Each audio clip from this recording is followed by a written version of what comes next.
I don't rush back home every time a thunderstorm is brewing.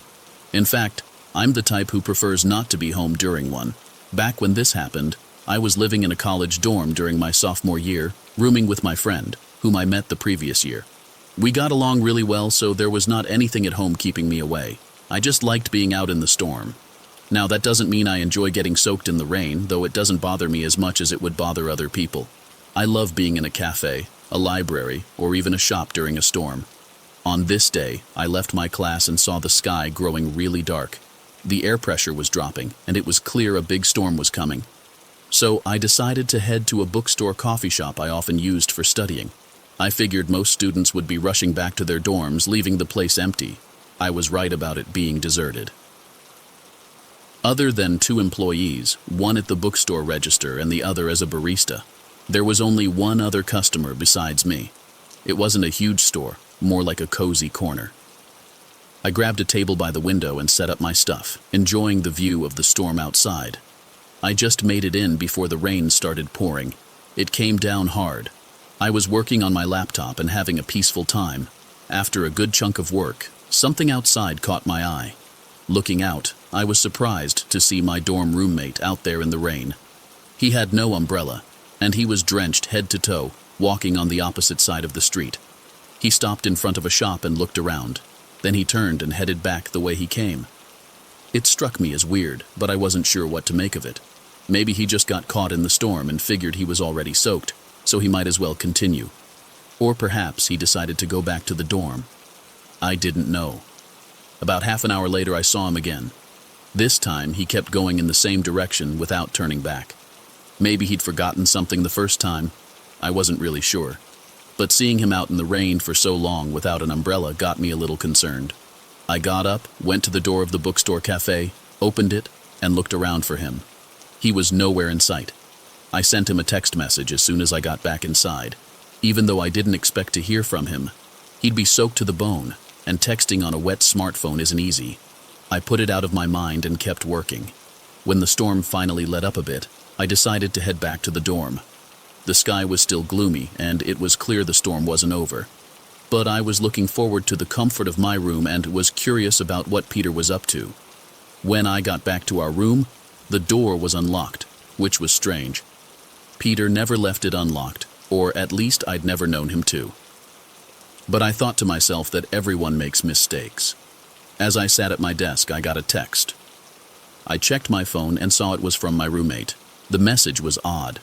It was so weird that I got up, locked the door, and put the chain on for good measure. It said that I shouldn't come back home to our dorm because he had a girl over. I stared at my phone, trying to figure out how to respond to that strange message. I don't know why, but I had this feeling he was up to some kind of game and I wanted to see where it would lead. So I replied that I wouldn't come back until he let me know he was done. I just couldn't resist. About half an hour later, I heard the doorknob turn. I crept to the door, peeked through the peephole, and saw a total stranger trying to get in. I grabbed my phone, ready to call campus police if needed. The key slipped into the lock and the person tried to open the door, but thank goodness for that chain. It held tight.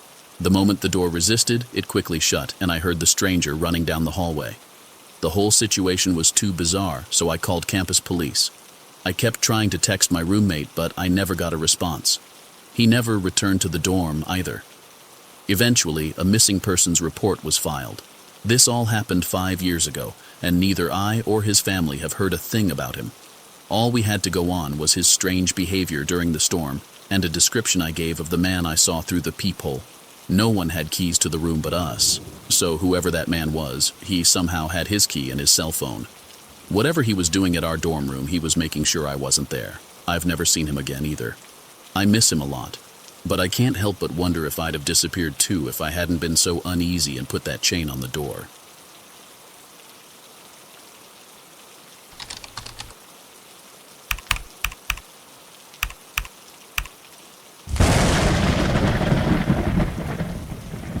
When I was a teenager, I lived a good walk away from school. Both my parents had jobs that kept them busy into the evening, so I rarely got a ride to or from school. I was a bus kid through and through. I was really into drama in high school, but after my sophomore year, my school decided to cut the extra bus service they provided for students who had to stay late. It was a budget thing. Most kids could just walk home, so the bus was rarely used, maybe 5 students tops. So, I had to make a choice. Give up drama, which was definitely not going to happen, wait for my parents, I didn't want that either, or start walking home.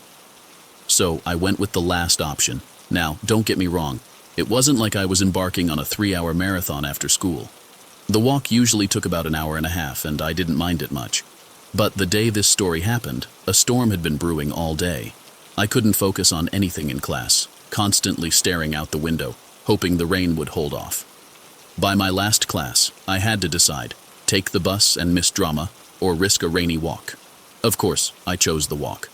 Luck was on my side when I left drama. Despite the looming clouds, it hadn't rained yet. I hoped it would hold off for a few more hours so I could get home relatively dry. But of course, as luck would have it, about 20 minutes into my walk, the rain started to fall. It was just a light drizzle at first, but I didn't want to get drenched, so I decided to cut through a closed-off property with an old abandoned factory. It wasn't gated, but it was covered in no trespassing signs. However, going through it would save time, and I hoped to beat the heavy rain. Midway through the property, the rain started to pour, and I knew I'd get wet. But I didn't want to be soaked, so I sprinted for the factory.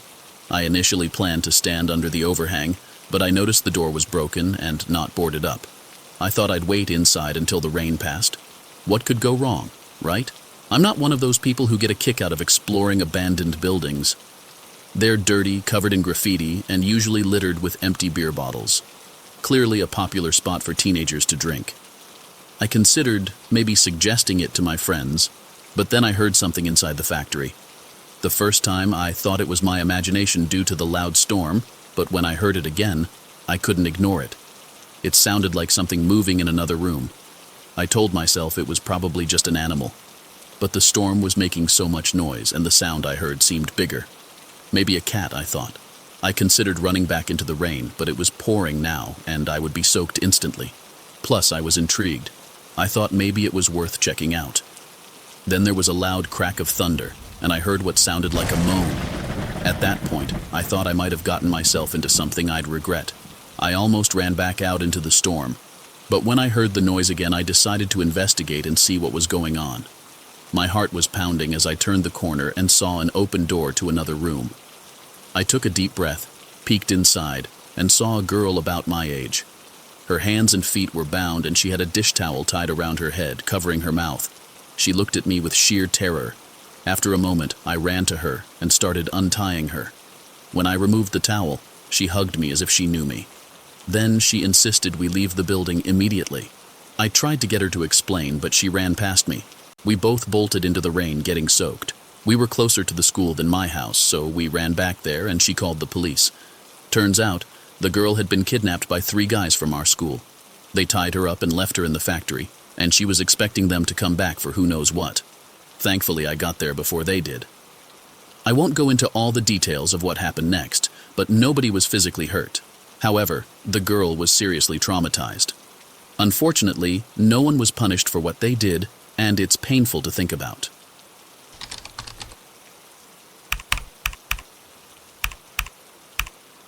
Kids have this way of making up stuff about people that's just out of thin air. Most folks, I think, cook up stories about folks they barely know, and they usually never find out if any of it's true. Back when I was growing up, there was this guy living across the street. We didn't really know a whole lot about him. Well, actually, we didn't know squat about him, to be honest. He was like the neighborhood's mystery man. But if you took a look at his place and how he acted, it all made sense. His house was old, like hadn't seen paint in ages old. Some windows were covered in ancient plastic, like they'd been that way forever. And his yard. It was more like a dirt patch with a few sad-looking weeds here and there.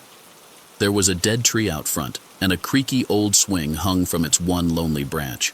That swing had been there as long as he'd been there, and you can bet no kids ever dared to set foot in his yard, let alone use that swing. And then there were all these old toys and decorations scattered around. An ancient tricycle sat on his porch, and a plastic reindeer lay on its side.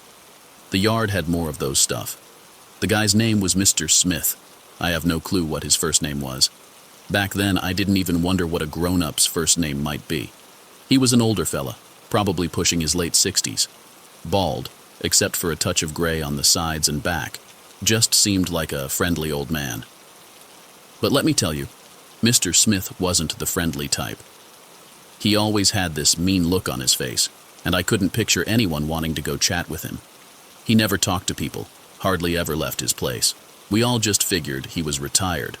Now, of course, there were all kinds of wild stories about Mr. Smith. The most popular one went like this. He'd apparently murdered his wife and kid a long time ago, got away with it on some legal technicality, and ended up being the outcast of the community. But I seriously doubt that story. I only heard it from other kids, never a grown-up. People would often hear strange noises like banging and power tools when they passed his house. Most of the time, this happened at night, with his windows all lit up in blue. It was weird. I mean, who does that kind of work in the middle of the night? But then again, we didn't know what kind of work it was because he never talked to anyone. Back when I was 11, I was one of those key kids. One day after school, the bus dropped me off and there was this thunderstorm on the horizon. So I bolted into the house and made sure to lock the door. I was just relieved I didn't end up soaking wet. About an hour later, the storm finally let loose. It felt like nighttime, but every now and then, the sky would light up with a big flash of lightning, followed by that ear-deafening thunder. Now, I don't know if being 11 is too old to be scared of thunderstorms, but I'll admit I was pretty spooked. I always made sure to lock the door when I got home. I huddled up on the couch, wrapped myself in a cozy blanket, and tried to watch TV, just to take my mind off the raging storm. Then, like maybe 15 minutes into the storm, the lights and TV flickered before the power cut out. The whole house went quiet. I was scared out of my wits, but I kept telling myself there was nothing to worry about. I'm not exactly sure what pushed me to do it, other than the fact that when the power goes out, people tend to peek outside to check if it's just them or the whole neighborhood. But I mustered up the courage to get off the couch and walked over to the window by the front door.